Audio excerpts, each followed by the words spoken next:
প্রিয় শিক্ষার্থীরা, HTML practical class part 2 তে সবাইকে স্বাগত জানাচ্ছি। তোমরা যারা পার্ট 1 দেখোনি তারা অবশ্যই পার্ট 1 দেখে নেবে, কারণ পার্ট 1 এ বিস্তারিত আলোচনা করা হয়েছে।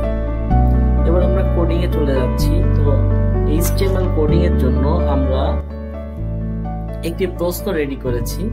তো এই যে টেবিলটা তোমরা দেখতে পাচ্ছ, তো এই টেবিলটা আমাদের কোডিং করতে হবে। তো কোডিং এর জন্য প্রথমে আমাদের যে ট্যাগটি ওপেন করতে হবে বা যেটি লিখতে হবে সেটি হচ্ছে HTML। তো এই অ্যাঙ্গেল ব্র্যাকেটের ভিতরে আমরা যে HTML কথাটি লিখলাম এটিকে বলা হয় ট্যাগ। তো ট্যাগকে এই নিয়ে আমরা পার্ট 1 এ আলোচনা করেছি। সব বিষয় তোমরা ধারাবাহিকভাবে দেখবে, তাহলে তোমাদের বুঝতে সুবিধা হবে। তো পার্ট 1 তোমরা অবশ্যই দেখে নেবে। তো HTML আমরা ট্যাগটা ওপেন করলাম। তো এরপর আমাদের যেটা করতে হবে, HTML এর দুটি অংশ রয়েছে, একটি হচ্ছে হেড সেকশন। তো হেড সেকশন ওপেন করার পরে এই হেডের মধ্যে আমাদের লিখতে হবে হচ্ছে টাইটেল।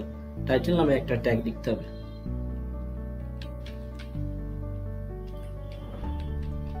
হেডের মধ্যে আমাদের লিখতে হবে হচ্ছে টাইটেল। তো টাইটেল লেখার পরে আমাদের এই টাইটেল আমরা এখন আপাতত দেব না, কারণ প্রশ্নের ভিতরে যদি টাইটেল দিতে বলে তখন আমরা দেব। তো এখন টাইটেল এবং হেড এই সেকশনটা এখানেই আমাদের ক্লোজ করে দিতে হবে। তো এখানে আমরা ক্লোজ করে দিচ্ছি। ক্লোজের চিহ্ন হচ্ছে স্ল্যাশ টাইটেল, তারপর আমরা হেডটাকে ক্লোজ করে দেবো। হেড হচ্ছে স্ল্যাশ হেড। এরপর আমরা দ্বিতীয় অংশে চলে যাব। তো দ্বিতীয় অংশটা হচ্ছে বডি। বডি সেকশনের মধ্যে আমাদের এই যে টেবিলটা দেখতে পাচ্ছ, এই টেবিলটা আমরা এখন কোডিং করে দেখব। তো এই টেবিলের যে বিস্তারিত বিষয় আমরা গত ক্লাসে আলোচনা করেছি। তো টেবিল তৈরির জন্য আমাদের প্রথম যে ট্যাগটি দিতে হয় সেটা হচ্ছে টেবিল ট্যাগ, TABLE। তো টেবিল ট্যাগ লিখে এর পাশে একটা অ্যাট্রিবিউট লিখতে হয়, যে এই টেবিলের পাশে যে আমরা এই যে বর্ডার দেখতে পাচ্ছ, এই বর্ডারটা দেওয়ার জন্য আমাদের পাশে একটা কথা লিখতে হয় যে টেবিলে বর্ডার হবে। তো টেবিলে যে বর্ডার হবে, এই অতিরিক্ত যে কথাটা ট্যাগের পাশে লিখে এটাকে অ্যাট্রিবিউট বলা হয়।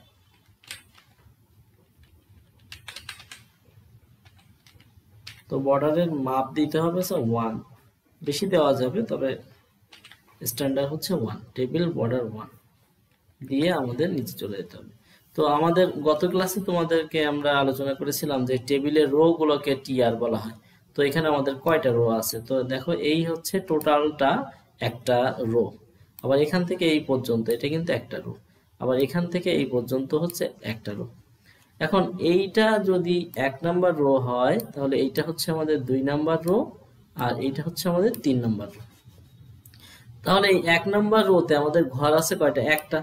আর 2 নাম্বার রোতে আমাদের ঘর আছে কয়টা? একটা আর একটা, 2টা।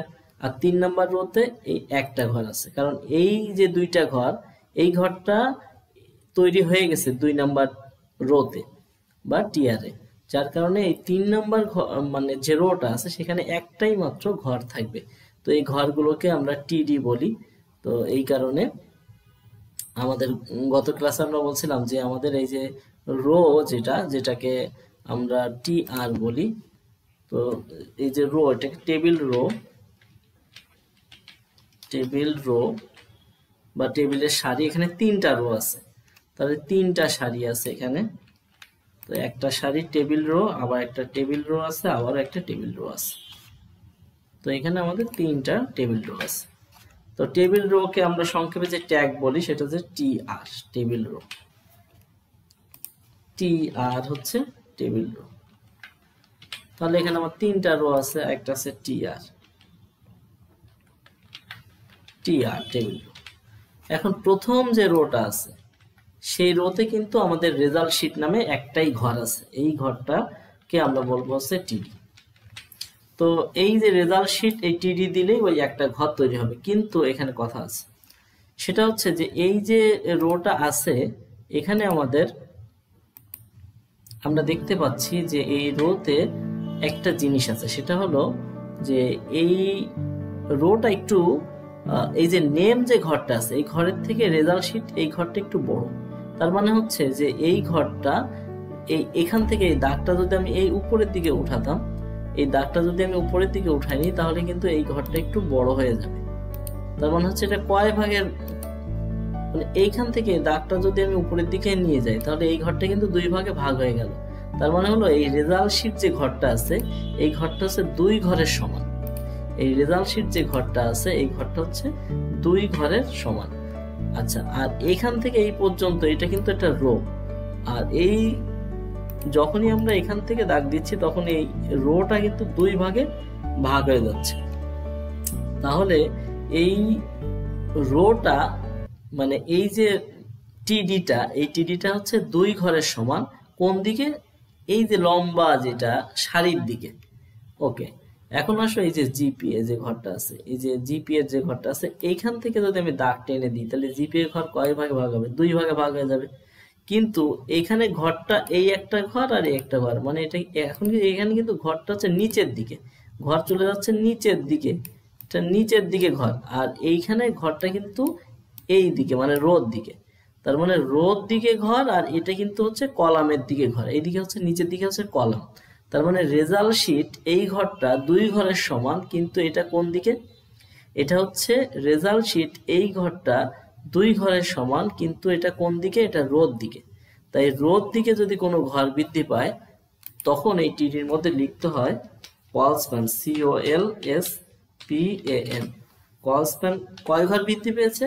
যদি এই দাগটা উপরে উঠে যায় তাহলে এটা 2 ভাগে ভাগ হয়ে যায়, তার মানে এখানে লিখতে হবে আমাদের 2। তার মানে হচ্ছে যে এখানে টিডির মধ্যে লিখতে হবে হচ্ছে কল স্প্যান 2। তাহলে এইখানে একটা ঘর কিন্তু তৈরি হয়ে গেল। তার মানে এই টিআরে এই টেবিল রোতে ডাটা আছে একটা, টিডি মানে টেবিল ডাটা, আর সেই যে ঘরটা সেই ঘরটা হচ্ছে কল স্প্যান 2, মানে রোদ দিকে 2 ঘরের সমান। এরপর আমি 2 নম্বর টিআরে চলে যাচ্ছি। তো সেখানে যে টিডিটা আছে এই টিডিটা কিন্তু স্বাভাবিক 1 ঘরেরই সমান। তো এখানে আরো একটা টিডি আছে, এই টিডিটা কিন্তু স্বাভাবিক 1 ঘরের সমান না, এটা কিন্তু এই যে নিচের দিকে, এই যে নিচের দিকে এটা হচ্ছে তোমার কলামের দিকে এটা 2 ঘর, জিপিএ এটা কলামের দিকে 2 ঘর। তো কলামের দিকে 2 ঘর থাকলে এখানে অ্যাট্রিবিউট হিসেবে হবে rho span, ROWSPAN, rho span. এখানে যেহেতু 2 ঘর তাই 2, 3 ঘর হলে 3, যা হবে তাই বসাতে হবে। তাহলে দেখো, তাহলে এখানে আমার এই যে 2টা টিডি, একটা টিডি স্বাভাবিক আছে নেম, আরেকটা টিডি কিন্তু রো স্প্যান 2 মানে 2 ঘরের সমান। তারপরে লাস্টের যে টিয়ারটা আছে এখানে একটাই মাত্র টিডি আছে, তো এই টিডির ঘর তো বড় নেই, তাই এটা জাস্ট টিডি লিখলেই হবে। তো নিশ্চয়ই বুঝতে পারছো যে প্রথম যে টিয়ার, এই টিয়ারের মধ্যে একটা টিডি আছে যেটা রোদ দিকে 2 ঘরের সমান, কল স্প্যান। আর মনে রাখবা যে রোদ দিকে যদি ঘর বেড়ে যায় তাহলে কল স্প্যান, আর কলামের দিকে যদি ঘর বাড়ে তাহলে লিখতে হবে রো স্প্যান। তারপর দ্বিতীয় যে টেবিল রো আছে টিআর, সেখানে একটা টিডি নেম আর একটা টিডি 2 ঘরের সমান হবে হচ্ছে জিপিএ।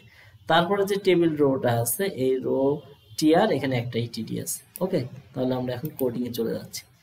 এখন দেখো আমাদের প্রথমে যে কোডিংটা করতে হবে সেটা হচ্ছে যে এখানে টেবিল বর্ডার 1 আমাদের লেখা হয়ে গেল। এবার আমরা লিখতে হবে হচ্ছে টিআর, এই লিখলাম আমরা টিআর। আচ্ছা, তারপরে এই টিআর এর মধ্যে টিডি আছে একটা, এই যে টিডি। তো টিডির মধ্যে যেহেতু এটা 2 ঘরের সমান এবং এটা হচ্ছে কোন দিকে 2 ঘরের সমান? রোদ দিকে, তাই লিখতে হবে call span, COLSPAN, call span এটা কয় ঘরের সমান? এটা হচ্ছে 2 ঘরের সমান। এই আমরা কল স্প্যান 2 দিলাম। এবার দেখো এই যে রেজাল্ট শিট, এই লেখাটা কিন্তু ঘরের ঠিক মাঝ বরাবর আছে। তো আমরা যদি এখন যে কোডিংটা করলাম এই কোডিং এ যে লেখাটা, এই লেখা কিন্তু ঘরের ঠিক মাঝ বরাবর এটা যাবে না।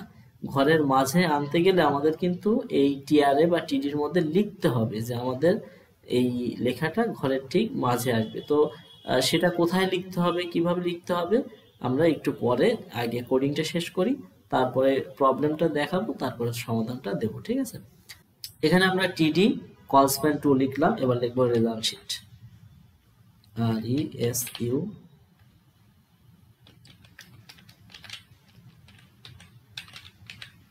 রেজাল্ট শিট দিয়ে আমরা এবার এই টিডিটা, এখানে কিন্তু এই রেজাল্ট শিট ছাড়া আর কিছুই নেই, তাই আমরা এই টিডিটা ক্লোজ করে দেবো। এই টিডি ক্লোজ করে দিয়ে আমাদের এই টিআরে কি আমাদের আর কিছু আছে? নেই, তাহলে আমরা টিআর কে ক্লোজ করে দিই।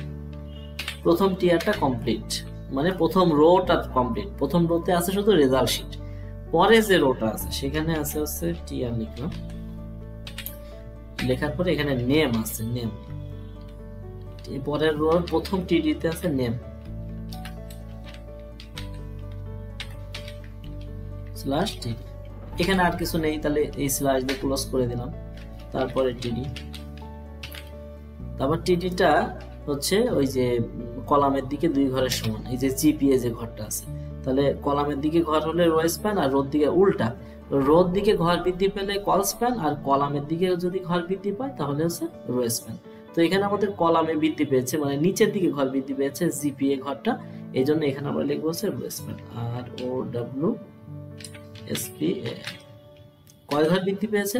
এই যে হলুদ দাগ দিয়ে দেখো আমি 2 ভাগে ভাগ করেছি, এই যে দাগটা, এখান থেকে যেহেতু এটা বৃদ্ধি পেয়েছে তো নিচের দিকে এটা 2 ভাগে ভাগ হয়ে গেছে, তাই এখানে আমাদের যেহেতু 2 ঘরের সমান তাই 2 দিতে হবে। তারপর আমরা লিখবো জিপিএ দিয়ে আমাদের এই টিডিটা ক্লোজ করে দেবো। এই টিডি ক্লোজ করলাম। এই টিআর এর ভিতরে 2টা ঘরই ছিল, একটা নেম একটা জিপিএ, তো এখানে কিন্তু আর কিছু নেই, তাই টিআরটা ক্লোজ করে দিলাম।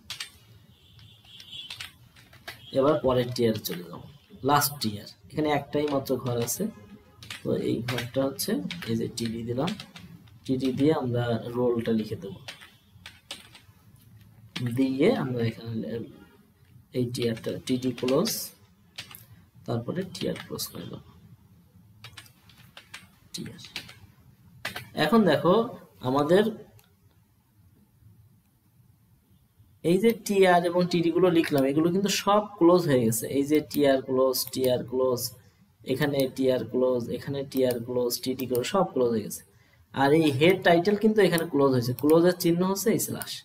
আচ্ছা, কিন্তু এখানে এই এইচটিএমএল, বডি আর টেবিল এই 3টা ক্লোজ হয়নি, এই 3টাকে আমাদের সবার শেষে ক্লোজ করতে হবে। তো ক্লোজিংটা হবে হচ্ছে নিচ থেকে উপরে, সবার নিচে যে থাকবে সে আগে ক্লোজ হবে, তারপরে বডি ক্লোজ হবে, তারপরে এইচটিএমএল। তো সবার আগে আমাদের ক্লোজ হবে হচ্ছে টেবিল ট্যাগ, যেহেতু সবার শেষে টেবিল আছে, স্ল্যাশ টেবিল। তারপর আমাদের ক্লোজ হবে হচ্ছে বডি ট্যাগ,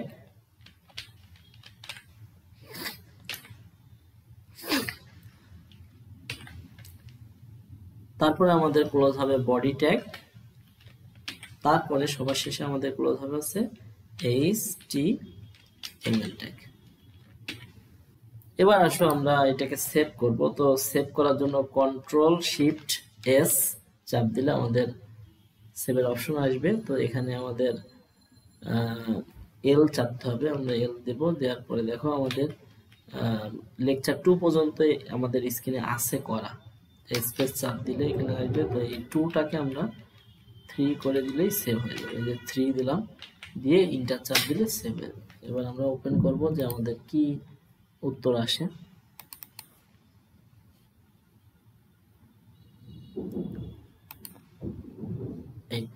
দেখো আমরা যে ইনপুটটা দিয়েছিলাম তার আউটপুটটা চলে আসছে। তো আউটপুটটা আমাদের যে কোশ্চেন ছিল তার সাথে কি মিল আছে সেটা আমরা দেখতেছি। এই যে আমাদের কোশ্চেনটা ছিল, ঠিক আছে।